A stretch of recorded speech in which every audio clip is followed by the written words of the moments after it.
Hello everyone, welcome in lecture number 3. Okay, so let's start with some question. Explain effect in closed vessel when we change pressure. બસ એટલો question. When we change pressure and state Pascal's law.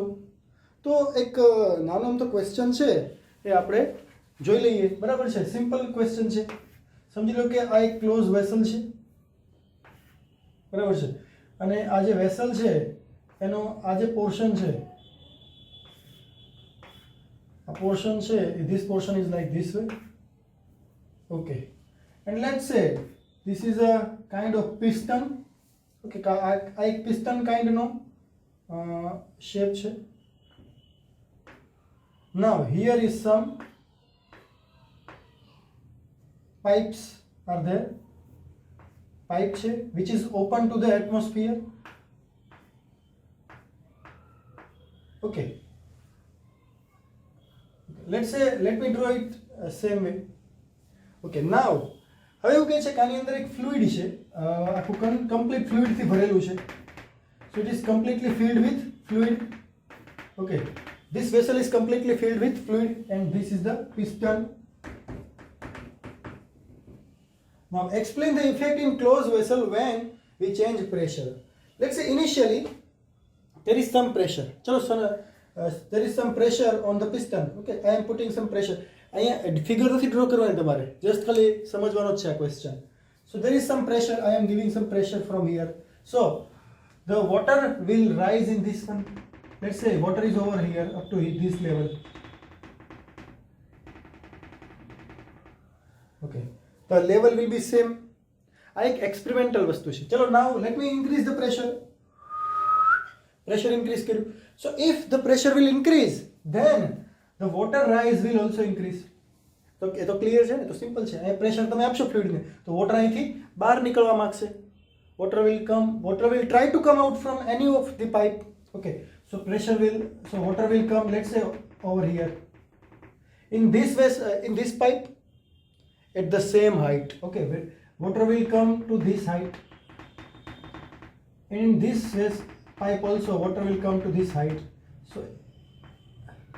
So initial height and final height will be same.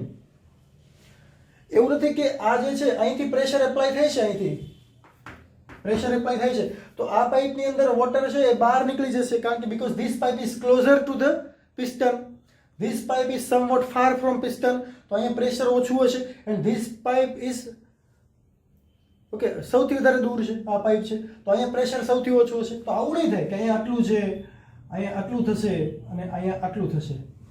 આ ટાઈપનું નહીં થાય. Clear થાય છે તમને? In each and every pipe, the level of water or the rise of the water or any fluid will be same. Okay, તો બધામાં same rise થશે water. Okay, after putting the pressure, it shows that pressure applies. આનું જે pressure અહીંયા આપ્યું છે એ pressure અહીંયા બી અને અહીંયા બી બધા જ પાઇપ ઉપર સેમ એક્ઝર્ટ થઈ રહ્યું છે. ઓકે, તો એનો મિનિંગ એવો થાય, તમે ઘણી વખત જોયું હશે કે જ્યારે ક્લોઝ રૂમ હોય ને, ક્લોઝ રૂમ, ત્યારે તમે કોઈ ડોર ઓપન કરો ને તો વિન્ડો છે એ મૂવમેન્ટ થવા મળે, હે ને? તમે ખાલી ડોર ઓપન કરો છો ને ત્યાં વિન્ડો મૂવમેન્ટ થાય છે. It means pressure is acting over there everywhere. Okay, તો ફુગો છે, ફુગો તમે ફૂલાવો છો ત્યારે કોઈ પણ પાર્ટ પરથી ફૂટી શકે. સમજી લો કે તમે અહીંયાથી ફૂલાવો છો ફુગાને, બલૂન ફૂલાવો છો તમે, તો તમે અહીંયાથી જ ફૂટે એવું જરૂર નથી, અહીંયાથી બી ફૂટી શકે, અહીંયાથી બી ફૂટી શકે, અહીંયાથી બી ફૂટી શકે, અહીંયાથી બી ફૂટી શકે. It can blast from anywhere. Okay, because the pressure, whatever you are putting the pressure will be same on a whole surface of the balloon. બરાબર છે? તો પ્રેશર અહીંયા ત્રણેય પોઈન્ટ પર પ્રેશર કેવું હશે? સેમ. તો ત્રણેયનું વોટર લેવલ ઇક્વલી રાઇઝ થશે. આ એક નોર્મલ ક્વેશ્ચન હતો બુકની અંદર, એટલે મેં એક્સપ્લેન કર્યું. ચાલો next question. Fine.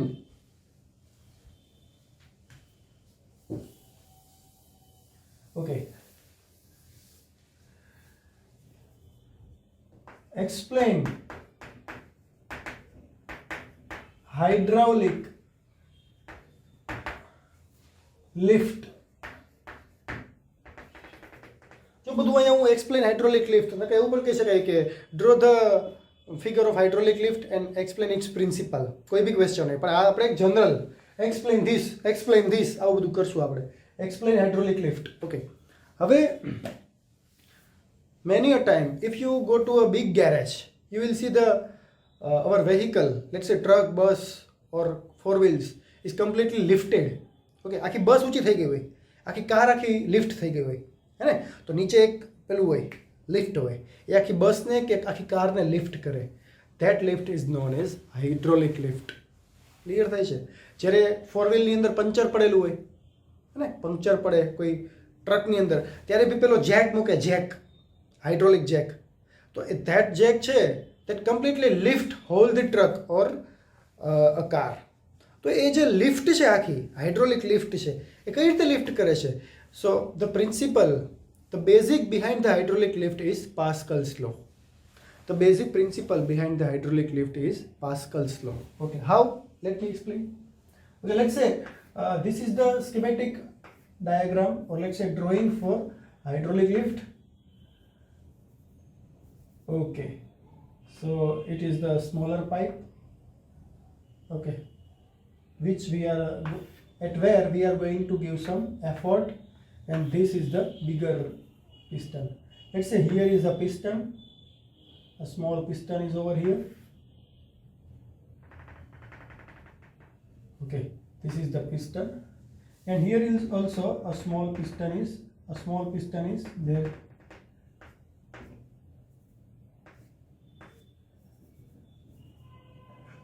So let's say here the cross section area is A1.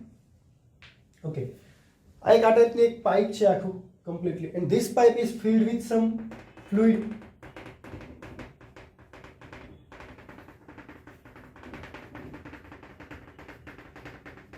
હવે આખું ફ્લુઇડથી ભરેલી છે હાઇડ્રોલિક લિફ્ટ, બરાબર છે? આખી ફ્લુઇડથી ભરેલી છે. થાય છે શું? થાય છે એવું કે અહીંયા એરિયા A1 છે અને આનો જે એરિયા છે that is A2. You can see A2 is very bigger than A1. ચલો એટલું ક્લિયર છે? Okay, fine. Now if I give the force from here, let's say the force is F1. Okay, તો અહીંયા જે force છે એ અહીંયા હું આપીશ તો ફ્લુઇડ છે એ નીચે આવશે, આ ફ્લુઇડ નીચે આવશે તો આ ફ્લુઇડ પણ લિફ્ટ થશે, ઉપર થશે. ઓકે, એન્ડ હિયર લેટ્સ સે over here there is a platform on which there is a very high big object. Okay, object like car or whatever.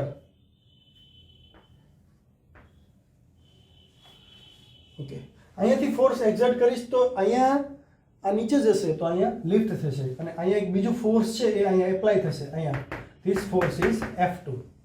F1 force હું અહીંયા ડાઉનવર્ડ આપીશ તો અહીંયાથી F2 ફોર્સ અપવર્ડ લાગશે. તો તમને એવું થાય કે ચલો ફાયદો શું છે આની અંદર? ફાયદો એ છે કે લેટ્સ સે here the pressure is P1 is equal to F1 by A1, and here is pressure is P2 is equal to F2 by A2. Okay, and Pascal says that P1 is equal to P2. If pressure P1 is over here and pressure P2 is over here, તો આ same fluid છે, તો જેટલું pressure અહીંયા આપો એટલું pressure અહીંયા હશે. આવું કોણ કહે છે? પાસ્કલ કહે છે. Pressure is same at everywhere. Okay, ચલો તો P1 is equal to P2. ઓકે, so it shows that F1 upon A1 sorry, F1 upon A1 is equal to F2 upon A2. Okay, chalo fine. Now let's say A1, let me give the values. Okay, if A1 is 1 let's say 5 centimeter square, let's say, and F1 is 100 Newton. How much? 100 Newton. Okay, so F1 is 100 Newton. So what will be the P1? P1 will be 100 divided by 5. Right? 100 divided by 5. So it will be 20 Newton per centimeter square. Okay, intentionally અહીંયા unit લઈ લો ખાલી centimeter square. Okay, ચલો fine. And this one A2, let's say A2 is 100 centimeter square. How much? આ જે area છે કેટલો છે? 100 centimeter square. આના કરતા એરિયા વધારે છે. And now let's say what will be the F2? C P1 is 20 newton પર સેન્ટીમીટર સ્ક્વેર. આપણે વેલ્યુ ઇમેજિન કરી છે, ખાલી પ્રેશર ફાઇન્ડ કર્યું. લેટ્સ સે A2 ઇઝ 100 સેન્ટીમીટર. તો આપણે ફાઇન્ડ કરવાનું છે કે F2 કેટલું હશે. ચલો F2 ફાઇન્ડ કરો અહીંયાથી. સો F2 is equal to F1 by A1 into A2. Right? So what is F1? F1 is 100. What is A1? A1 is 5. What is A2? A2 is 100. So it is 20 into 100. 2000 Newton. कहीं ख्याल आयो कि ना ख्याल आयो? See, A1 जो pressure, both pressure are same according to the Pascal's law. बराबर છે? બંને પ્રેશર સેમ છે. ઇટ મીન્સ સપોઝ A1 કરતા pressure is F1 by A1. Suppose A1 કરતા A2 છે એ બિગર હોય તો એનો મતલબ એવો થાય કે F1 કરતા ભી F2 બિગર હોવું જોઈએ. Because if A1 is bigger, A1 is smaller, then there must be F1 is smaller. A2 is bigger, F2 is bigger, but the two should be equal. એક ખ્યાલ આવે છે? તો આના આ એરિયા કરતા આ એરિયા વધારે હોય ને એનો ડાયરેક્ટ મીનિંગ એવો થાય કે આ ફોર્સ કરતા આ ફોર્સ બી વધારે મળશે. Okay, so if this is 105, okay, if F1 is 100 and A1 is 5, now if A2 is 100, then F2 should be 2000. એનો મતલબ એવો થાય કે તમે ખાલી 100 ન્યૂટન અહીંયા ફોર્સ આપો છો અને તમે લિફ્ટ તમને મળે છે કેટલો ફોર્સ? 2000 ન્યૂટન. કેટલો એડવાન્ટેજ મળે છે તમે જુઓ અહીંયા.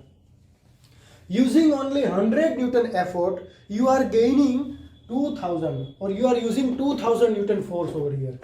અહીંયા ખાલી 100 ન્યૂટન આપો છો ખાલી અહીંયા, ને અહીંયા 2000 ન્યૂટનની કોઈ ઓબ્જેક્ટ છે એને આખો તમે લિફ્ટ કરી લો છો using the principle of Pascal, using the law of Pascal.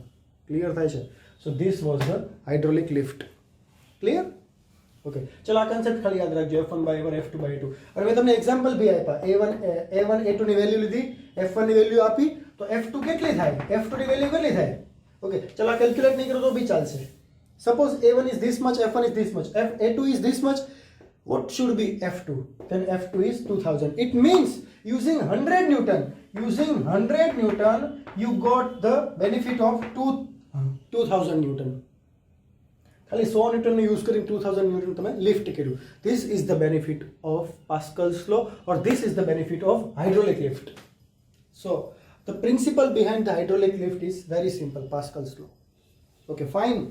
ચાલો, and the last one is, okay, clear? So now the last one is, આ બધું લખી લેજો, એક્ઝામની અંદર એક્સપ્લેન જાતે કરજો. મેઇન વસ્તુ તો હું અહીંયા બોલ્યો જ છું અહીંયા, પછી એક્સપ્લેનેશનમાં તમે થોડુંક જાતે કરવાનું. કન્સેપ્ટ ખ્યાલ હોય ને, સાયન્સની અંદર મેઇન જે ઓબ્જેક્ટ છે કન્સેપ્ટ છે. If you know the concept you can write on your own. If you know the concept you can write on your own. Okay, આટલું યાદ રાખજો. જાતે થિયરી બનાવી શકો, કોઈ તમને રોંગ કહી શકે નહીં. ઓકે, ચલો, fine. Now explain hydraulic brake. Hydraulic brake. What is hydraulic brake? Okay, see, disc brake છે, ઓર કારની બ્રેક છે, ટ્રકની બ્રેક છે. હવે તમે નોર્મલી તમે વિચારો, ટ્રક છે એની સ્પીડ કેટલી ડેન્જર હોય, એનું ટાયર કેટલું મોટું હોય. હવે તમારે નોર્મલી ટ્રકને સ્ટોપ કરવો હોય, ટ્રકને, એક તો ટ્રકની પાછળ લોડેડ હોય, કેટલો લોડ ભરેલો હોય, તો એ તમારે ટ્રકને સ્ટોપ કરો તો તમારે કેટલું ફ્રિક્શન જોઈએ, તો કેટલી હેવી બ્રેક જોઈએ. મતલબ તમે આખા બ્રેક ઉપર ચડી જાઓ ને માથે તો બી ટ્રક સ્ટોપ થાય નહીં, એટલો એની અંદર મોમેન્ટમ હોય. કંઈ ખ્યાલ આવે છે કે નહીં? ક્રેઇન હોય, એનો મોમેન્ટમને સ્ટોપ કરવો ઇઝી નથી, તો ટ્રકની નોર્મલ બ્રેક ના ચાલે, ફ્રિક્શનવાળી બ્રેક ના ચાલે. ઇન ધેટ, ચલો ટ્રેન છે, ટ્રેનને રોકવા માટે ફ્રિક્શનવાળી બ્રેક જોઈએ કે એ તો આખી અલગ જ છે, મેગ્નેટિક બ્રેક છે. બટ ટ્રક છે એની અંદર હાઇડ્રોલિક બ્રેક છે, 4 વ્હીલ છે, 2 વ્હીલ છે, અત્યારે એની અંદર પણ હાઇડ્રોલિક બ્રેકનો યુઝ થાય. તમે ડિસ્ક બ્રેક છે, ડિસ્ક બ્રેક જોઈએ છે 2 વ્હીલમાં, તમે ખાલી જસ્ટ ખાલી ટચ કરજો, કટક અવાજ આવશે, ટક એવું. એની અંદર સ્વિચ હોય, એ જે બ્રેક છે ને એની અંદર એક સ્વિચ હોય અને એક ઓઇલ બી હોય, બ્રેક ઓઇલ કહેવાય એને. ખાલી તમે જસ્ટ ખાલી આમ મૂવ કરશો એટલે ચોંટી જશે આખી બાઇક, હે ને?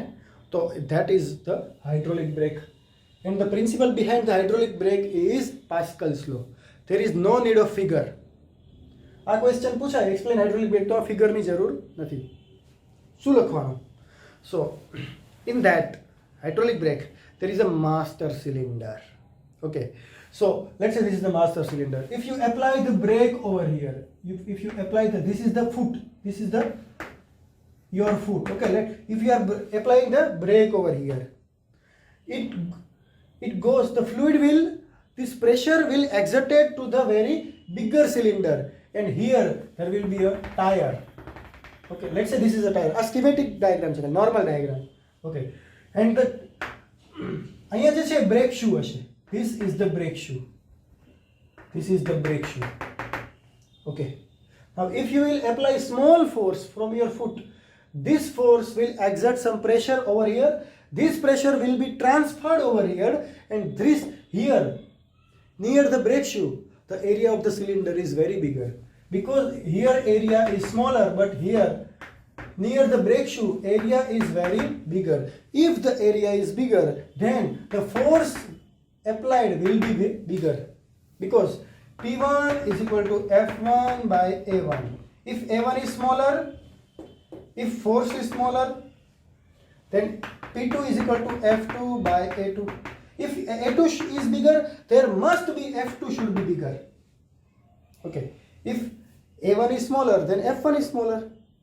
But if A2 is bigger, then F1 will be bigger, because the pressure is same. समझी लो कि सिर्फ A1 is 5 and F1 is 5, तो प्रेशर કેટલું થયું અહીંયા 1. Now if A2 is 100, તો પ્રેશર 1 કરવા માટે F2 કેટલું હોવું જોઈએ 100, है ने? तो जस्ट खाली તમે અહીંયા 1 ન્યૂટન ફોર્સ આપશો તો અહીંયા કેટલું લાગશે 100 ન્યૂટન લાગશે.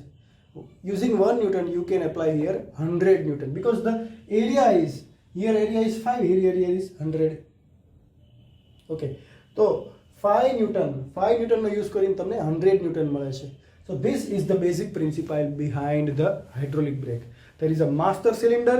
When you apply the brake, the pressure through the cylinder will exert on brake shoes, and near the brake shoes there is a very bigger cylinder which has very big area, so pressure will be higher, so force exerted will be higher using Pascal's law. So we can brake very heavy vehicle using small effort.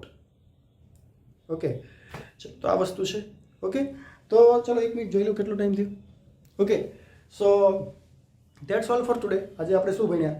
એક તો પેલું ભણ્યા, એક container હોય એની અંદર તમે pressure આપો તો બધું પ્રેશર છે એ દરેક પાઇપ છે એની અંદર સેમ રાઇઝ થશે, વોટર લેવલનું રાઇઝ છે એ સેમ થશે. બીજો ક્વેશ્ચન હતો હાઇડ્રોલિક બ્રેક ભણ્યા, હાઇડ્રોલિક લિફ્ટ ભણ્યા આપણે, અને ત્રીજું શું ભણ્યા આપણે આજે? Hydraulic brake. Okay, so that's all for today. In next lecture we will learn something different. આજે જે જોયું એ પાસ્કલના લોનો પ્રેક્ટિકલ યુઝ જોયો. લાસ્ટ ટાઈમ આપણે પાસ્કલ્સ લો જોયો, તો આજે આપણે શું જોયું? પાસ્કલ્સ લોનો પ્રેક્ટિકલ યુઝ, કે પ્રેક્ટિકલી ક્યાં યુઝ થાય છે? બ્રેકની અંદર યુઝ થાય છે, લિફ્ટની અંદર યુઝ થાય છે, બીજી ઘણા બધા પ્લેસ એવા છે કે જ્યાં યુઝ થાય છે. Okay, thank you very much.